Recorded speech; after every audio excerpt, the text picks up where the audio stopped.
La necesidad de trabajo es una ley básica de la existencia humana. Todas las sociedades humanas en la historia y la prehistoria han tenido que trabajar para sobrevivir.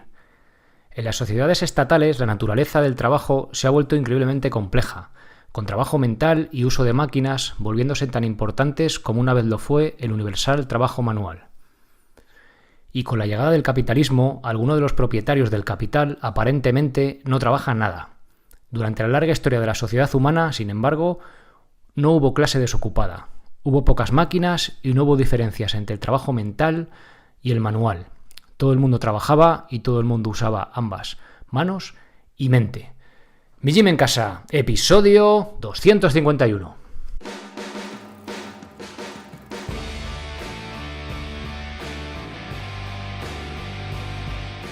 Buenos días, bienvenidos a un nuevo episodio del podcast de Mi Gym en Casa, el programa, la radio donde hablamos de entrenamiento y de alimentación desde un punto de vista diferente e independiente. Y como no todo en la vida es comer y entrenar, también hablamos de estilo de vida, estoicismo, minimalismo, temas que tienen que ver con el cómo vivir, un asunto sencillo y complejo a la vez. Soy Sergio Catalán de migymencasa.com, la web donde encontraréis las herramientas necesarias para entrenar de forma independiente y sin apenas material, sea cual sea vuestro nivel.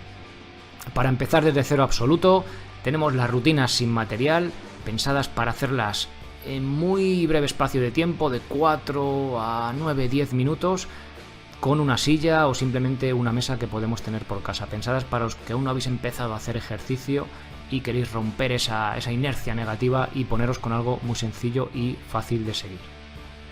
Para los que ya tenéis algo más de nivel, tenemos el plan de calistenia básico para principiantes, con flexiones, remo invertido y zancadas, apoyado el plan por cursos específicos de cada uno de los ejercicios para que veáis la técnica, progresiones y demás.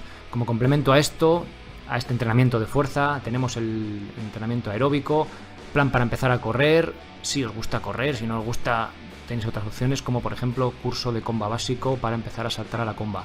Fundamental este ejercicio, muy útil para mujeres a partir de los 50 que podéis empezar a entrar en riesgo de osteoporosis. Es un ejercicio muy útil en ese sentido. Algo más de nivel, intermedios, plan de calistenia intermedio formado por ahora ya 7 planes. Este mes he publicado un plan nuevo dentro de este nivel. Aquí lo tenéis en función de vuestro estado de forma, podéis elegir uno u otro. En la elección de cómo usar los planes tenéis ahí explicado en vídeo cuál elegir en función de vuestro nivel. También este plan de calistenia intermedio, igual que el otro, apoyado por cursos en vídeo de los diferentes ejercicios, progresiones, errores más comunes, técnica y demás. Mención especial el curso de subidas al cajón que he publicado este mes de julio, el ejercicio por excelencia de nivel intermedio en calistenia. También tenéis el curso de pino, que puede ser interesante añadir estabilidad gimnástica a vuestro entrenamiento. Como complemento a esto, un poquito más de nivel, curso de comba intermedio y curso de burpees, ya para hacer entrenamientos HIIT de más intensidad. También el de planificación básica, que os puede dar unas ideas generales de cómo juntar, de cómo implementar el entrenamiento de cardio y el entrenamiento de fuerza. Para los más avanzados tenemos el curso de subir la cuerda, especialmente pensado para opositores a bomberos, y el plan de dominadas con lastre para llegar incluso a los 50 kilos de peso o sobrepasarlo. Movilidad y recuperación básica, movilidad escapular fundamental para la salud del hombro, liberación miofascial, el masaje que os podéis dar vosotros solitos con el rodillo foam roller. Minimalismo, curso de minimalismo básico en el calzado, que ahora si estás en España es ideal, en julio hace calorcito. También curso de fabricación de huaraches. Alimentación, el curso que publiqué el mes pasado de batch cooking, cocina en lotes, en un par de horitas hazte la verdura de toda la semana. Pensamiento estoico, modo de vida, correo de Séneca, recibí una frase de Séneca todas las mañanas en tu email y las cartas de Séneca, algunas de las cartas de este estoico en PDF, en plan bonito para poder descargarte. Y como complemento a esto, curso de material básico, cintas de suspensión y core básico. Todo ello por tan solo 10 euros al mes. Y además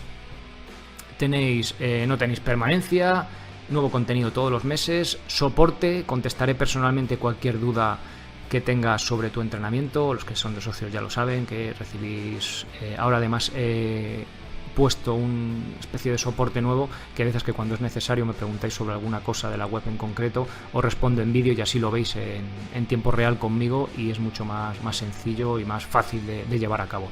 Y como novedad también en julio tenemos el podcast premium para escuchar este podcast sin ningún tipo de publicidad ni mía como la que estás escuchando ahora, ni de terceros. Para ello, con tu aplicación de podcast os recomiendo Podcast Republic y tu nombre de usuario que utilizas para entrar en la web y contraseña podrás descargarte todos los episodios a partir de ahora de julio, ya te digo, los premium sin publicidad. Y además, si hago un corte, toma falsa a lo largo del episodio, lo pondré también al final, pues para que te puedas echar unas risas. Por supuesto, también podréis descargar y escuchar todos los episodios premium del podcast abajo del todo en la web desde Podcast Premium. Si únicamente te interesa librarte de la publicidad en el podcast y poder escuchar esas tomas falsas, apoyando en iVoox desde 1,49 euros al mes podrás tener acceso a ese contenido premium. Bien, pues nada más, ahora sí pasamos ya con el episodio de hoy.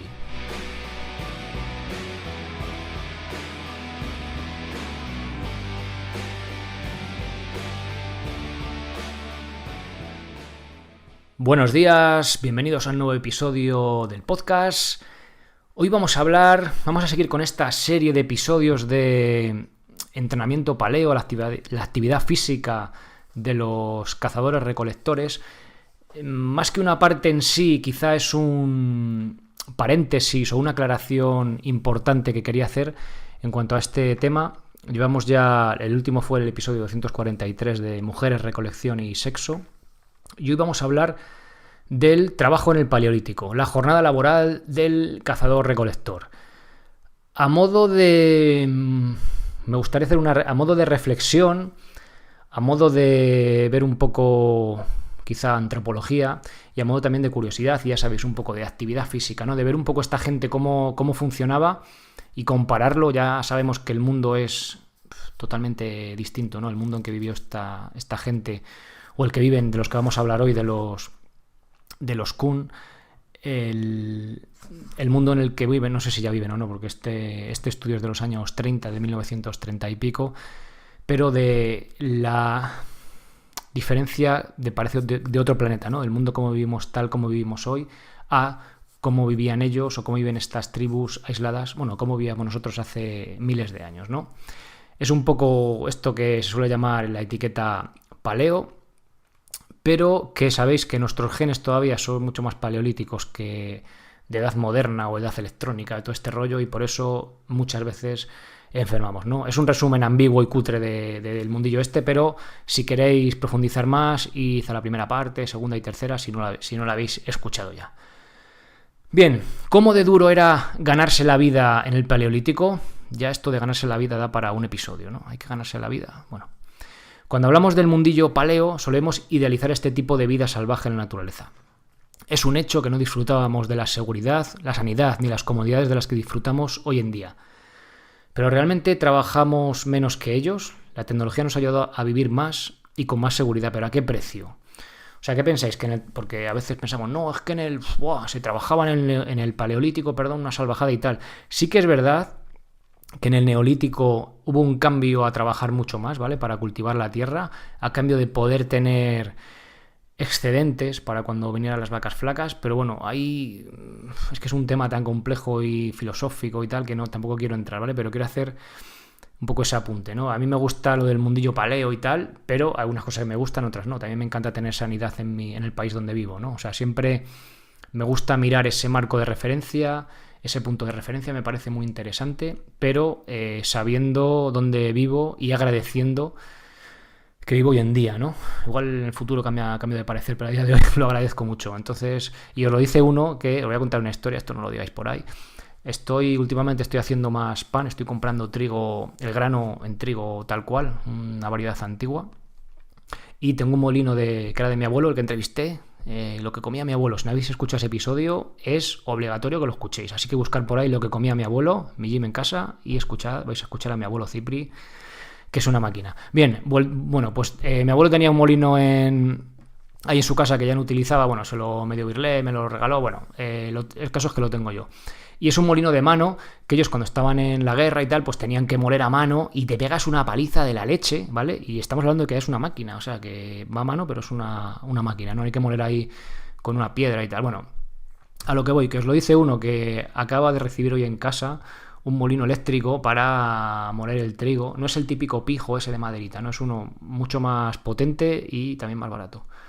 Bien, a lo que voy, pues eso, que yo os muestro las bondades del paleolítico, pero como veis, pues también soy muy cómodo y me compro compras cosas eléctricas, ¿no? Pero la cosa está en no, como decía Séneca, no me acuerdo exactamente cómo era, pero no hace falta regodearse en la incomodidad, ¿no? Sino tampoco, o sea, despreciar los lujos, pero tampoco vivir en la decadencia, por así decirlo, ¿no? Bueno, entonces ya os digo que pienso que cada uno tenemos que buscar un poco el equilibrio en este sentido, ¿no? Venga, y vuelvo al tema, que me voy por las ramas, pero vamos, especialmente. Bueno, la pregunta del millón. ¿Trabajamos más o menos que en el Paleolítico? Cuando hacemos referencia a la vida de las cavernas, uno de los argumentos que se suele utilizar es que tienen unas exigencias físicas muy altas. ¿Pero eso es verdad? ¿Qué pensáis? Antes de que os lo diga yo. Que sí, que no, que era una salvajada, que tal.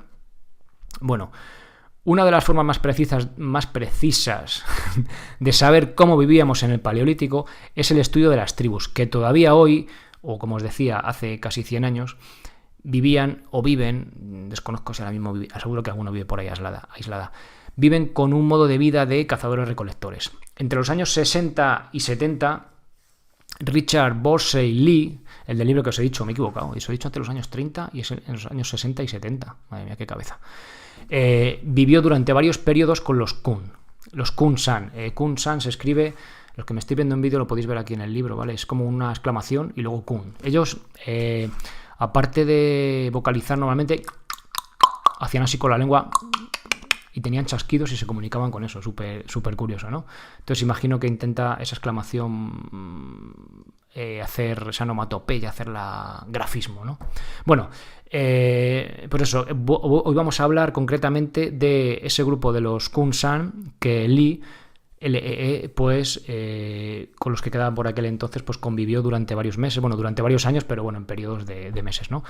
En el invierno de 1964 estudió al detalle durante 4 semanas el campamento del Pozo de Dove, en el que vivían 31 personas, de los que 20 eran adultos y 11 niños. Esta gente vivía como en pequeños poblados alrededor de pozos de agua y yo qué sé, pues estaban a cierta distancia de otro poblado, ¿vale? Tenían como un equilibrio en cuanto a 30 personas, a veces eran más, a veces menos, a veces venían vecinos, a veces se iba uno, era como una cosa curiosa, ¿no? Una forma de tribu curiosa. Debemos tener claro, y esto es importante, que gracias al trabajo de Lee, de lo que vamos a ver hoy concretamente, sabemos cómo vivía este grupo. Y con eso vamos a conocer con bastante exactitud un fotograma de toda la película de nuestra historia evolutiva. ¿Se entiende? Es decir, si sacamos una foto a la historia de hace, imaginaos, 1000 años de todo el mundo y cogemos una tribu, vamos a saber cómo vive con exactitud, sí, pero solo una tribu. Y de eso tenemos, yo qué sé, 10, 20, 100 fotogramas, ¿vale? De tribus medio actuales, de fósiles y tal, vamos recogiendo y nos podemos hacer una idea de cómo era, pero habría extremos, ¿vale? Que sería de otra manera, trabajarían mucho más y en otros que trabajarían mucho menos, pero parece ser que van por ahí los tiros, ¿vale? Entonces casi yo me lo tomaría esto como una evidencia anecdótica o no sé cómo llamarlo realmente, pero bueno, que veáis clara la cosa, ¿vale? Nuestra película evolutiva es una película de 2 horas y con esto vamos a ver, un fotograma ahí, ¿vale? O 2 si queréis, ¿vale? Pero muy poquito. Entonces, que esto no sea que luego esgrimáis, no, es que los Lee estos trabajaban menos. Bueno, pues estos trabajarían menos y otros trabajarían más y otros la mitad, ¿vale? Entonces, es como anecdótico, por así decirlo. Pero sí que es verdad que los tiros en este caso pues apuntan a que realmente trabajábamos menos. Y ya os voy dando aquí el adelanto, ¿no? Y con esto también no quiero restar importancia a estos datos, sino verlos en perspectiva, darnos cuenta de nuestra adaptabilidad y de que dependiendo del medio en el que nos tocara sobrevivir y prosperar, derivarían esas adaptaciones y este modo de vida que lleváramos a cabo, ¿no? Aún así, nos sirven para derrimar mitos del mundillo paleo, como que en el Paleolítico no comían legumbres o cosas por el estilo. También nos sirve para decir, no, vale, sí, en el Paleolítico no sé qué, bueno, vale, pero mira, que sepas que en concreto la tribu esta de los Kun, pues eso que tú dices, por ejemplo, que no se comían legumbres, pues no es verdad porque mira, aquí tienes este hecho concreto, ¿no? O sea, no sé si iba a decir para discusiones de bar, pero en el bar no se habla de estas cosas. Bueno, categorías de trabajo. Con la idea de estudiar mejor cómo era el trabajo de los Kun, Lee lo dividió en Subsistencia, manufactura y reparación y tareas del hogar, ¿vale? Bien, vamos a ver cada una de ellas. Subsistencia era lo más importante. Recolección de alimentos, caza y aprovisionamiento de agua. Incluye los desplazamientos, ya que este trabajo se realizaba fuera del campamento. Es el trabajo principal al que dedican más tiempo. Es decir, si yo, para llegar en Madrid, porque suele ser lo más habitual, perdón, de mi casa al trabajo tengo 1 hora de coche o de autobús o lo que sea, Lila contaba como hora de trabajo. O sea, si yo curro 8 horas, pero realmente voy una y voy otra, curro 10 horas, ¿vale? Para que veáis un poco luego cómo lo hacía Lee. Bien. Manufactura y reparación. Esto es fabricación y mantenimiento de herramientas necesarias para la subsistencia, hogar y vestimenta. Es decir, la choza que tengo una gotera, pues la reparo. Voy a hacerme unas huaraches, como en el curso de fabricación de huaraches que tenéis ahí, ¿vale? Podéis hacer como los kun. Y ya os digo, y fabricación de herramientas y reparación. A veces se realizaba fuera del campamento y otras veces dentro, pues dependiendo un poco, yo qué sé, si había que recoger unas ramas especiales para la choza, pues iban a recogerlas fuera, ¿no? Y si había que reparar un calzado o un taparrabos, pues lo hacían dentro, ¿vale? Y tareas del hogar. Pues esto lo hacemos nosotros, cocinar, hacer fuego, ¿no? Pero, por cierto, curso de hacer fuego, lo tengo pendiente, ¿eh? No sé cuándo narices meterlo, porque queda un poco raro ahí dentro de mi gym en casa, pero bueno, lo tengo en mente, ¿eh? Hacer fuego, partir nueces, limpiar la casa o la choza. Bueno, no tenemos casa, pero ellos tenían choza, también había que barrerla, o sea que ahí vamos bastante de la mano. Fijaos, las tareas del hogar también las meten como parte de trabajo. O sea, si tú por la mañana limpias el polvo y barres la casa, y el tiempo de cocinar, imagínate que estás igual 1 hora en total o 2 horas, también es tiempo de trabajo. O sea, daros cuenta, que va a salir bastante, o sea, si lo extrapolamos a nuestro día a día, va a salir bastante por encima de lo que hacemos hoy que lo que hacían ellos. Bien, ¿cuántos días a la semana se trabajaba en el campamento? Atención, los kun adultos trabajaban una media de 2 días a la semana. Para ser más exactos, se movían entre los 1,2 y los 3,2 días a la semana, en un rango de horas que representa solo entre el 24 y el 64% de la jornada laboral de un trabajador industrial de la época, con una jornada laboral de 5 días a la semana. ¿Vale? Desconozco, tengo que decirlo, la jornada laboral a cuánto estaba en... No sé si es americano o es inglés. Bueno, desconozco cuánto estaba en aquella época. No sé, 40 horas, 45 horas semanales.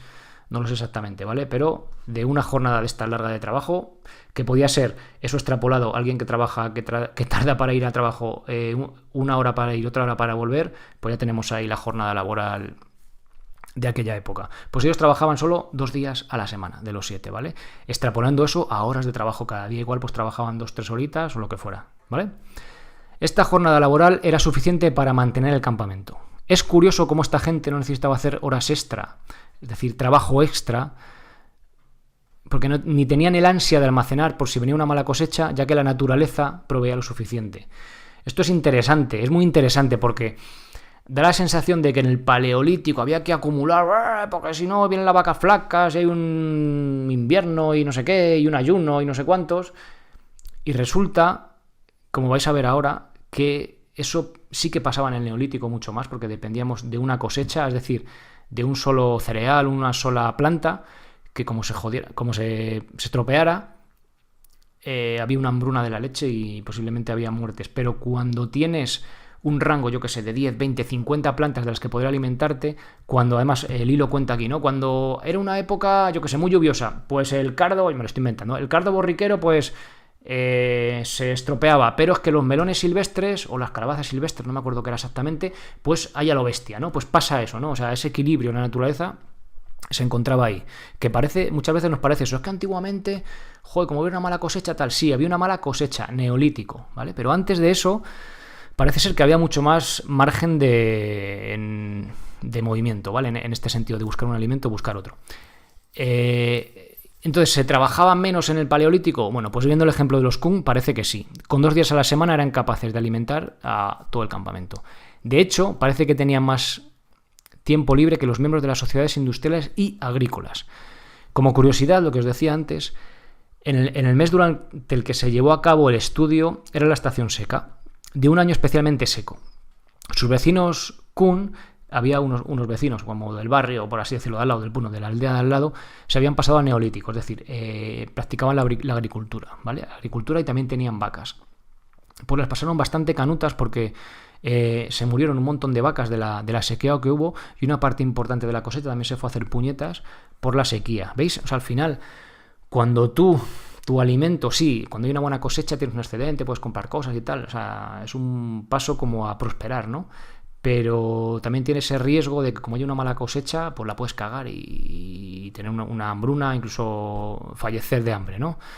Interesante, me parece súper interesante estos matices, ¿no? Que muchas veces no los tenemos en cuenta o los desconocemos y vemos, es que antes todo era oscuro y era muy difícil y se morían de hambre, ¿no? Pues tiene muchos matices.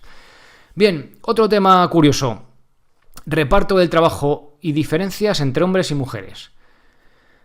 ¿Quién trabajaba más, los hombres o las mujeres? ¿Os acordáis, no? Que hace poco lo vimos un poco ahí y empezamos a hablar de ello. Bueno, aunque los hombres trabajaban más duro en las labores que tenían que ver con la subsistencia y la manufactura, es decir, trabajos más burros, las mujeres se dedicaban más a las tareas del hogar. Los hombres trabajaban más que las mujeres, pero a las mujeres, a pesar de trabajar menos, les cundía más. Y vamos a ver este detalle gracioso, ¿no? De por qué les cundía más. De los 20 días que duró el estudio, los hombres trabajaron 12 días. En cambio, las mujeres trabajaron solo 9. Esto contradice la idea de que las mujeres eran las mulas de carga de estas sociedades antiguas. Los hombres trabajaban una tercera parte más que las mujeres. Vuelvo a repetir. Estoy hablando de sociedades paleolíticas, no de sociedades agrícolas, ¿vale? En sociedades agrícolas, os viene a la mente, ¿no? La imagen, la mujer está africana con el niño colgado en la espalda cavando, ¿no? Pues me viene a mí justo esa imagen a la mente. ¿Vale? No estamos hablando de sociedades agrícolas. Vale. ¿Y por qué dices que a las mujeres les cundía más? ¿Qué pasa? ¿Que eran más listas, más hábiles? Bueno, vamos a ver por qué. Es un detalle curioso a modo de chascarrillo. Porque con solo esos 9 días de trabajo en todo el mes eran capaces de aportar la mayoría de la comida consumida por el campamento. Más concretamente, el 70% del alimento. Es decir, con 9 días de trabajo de las mujeres, de cada mujer, conseguían el 70% del alimento de todo el campamento, incluidos hombres, incluidos ellas e incluidos los niños también, que los niños no trabajan, ¿vale? Los hombres también recolectaban. Si contamos los días por persona, salen 95 días totales en mujeres y 21 en hombres. Estamos hablando de recolección. Los hombres también pasaron 83 días en total de todos los hombres cazando, ¿vale? En total.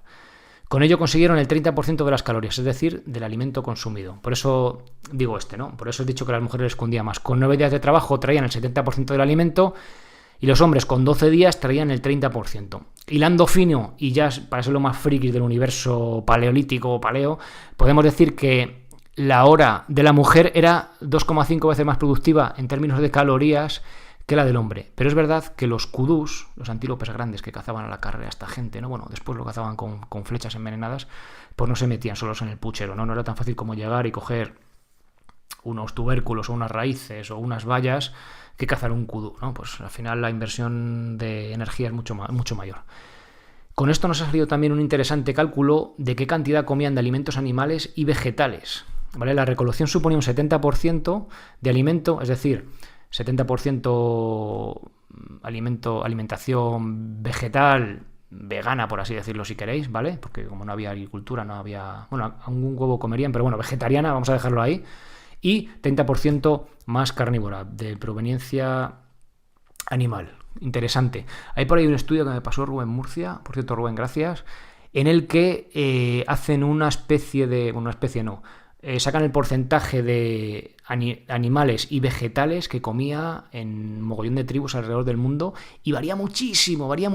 No hay ninguna 100% vegetariana, pero varía muchísimo. Hay sociedades que comen poquísimo. Fijaos aquí, el 30% de las calorías era solo de caza, o sea, comían bastante poca carne. Bueno, esto es muy ambiguo, ¿no? Vale, siguiente punto. Los niños trabajaban. Por cierto, en las notas del episodio tenéis un par de fotos preciosas de Esteban Tapella que me ha dejado un montón que puedo utilizarlas. Ahí en los pies de foto tenéis su web, que hay unas fotos preciosas. En esta os dejo un niño, bueno, o una niña, porque como tiene el pelo cortito, no sé si deciros. Yo casi diría que es una niña que está ahí partiendo nueces. Eso mola, está ahí con una piedra y dale que te pego, ¿no? Por debajo de los 14 años, ningún niño hizo un trabajo significativo. Solo 2 niñas de 14 años trabajaron un día recolectando y otro buscando mongongos, que es el árbol del que obtenían más alimento los kun. Ese árbol debe ser la leche. No había adolescentes de entre 15 y 19 años en este campamento, pero sabemos por otros estudios que una vez que las niñas se casaban, en torno a los 14 años, comenzaban a recolectar. O sea, digamos que es como el paso a la edad adulta, ¿no? Ya se casan y entran en el grupo de las mujeres. En torno a esa edad, los chicos también comenzaban a participar en las cacerías activamente.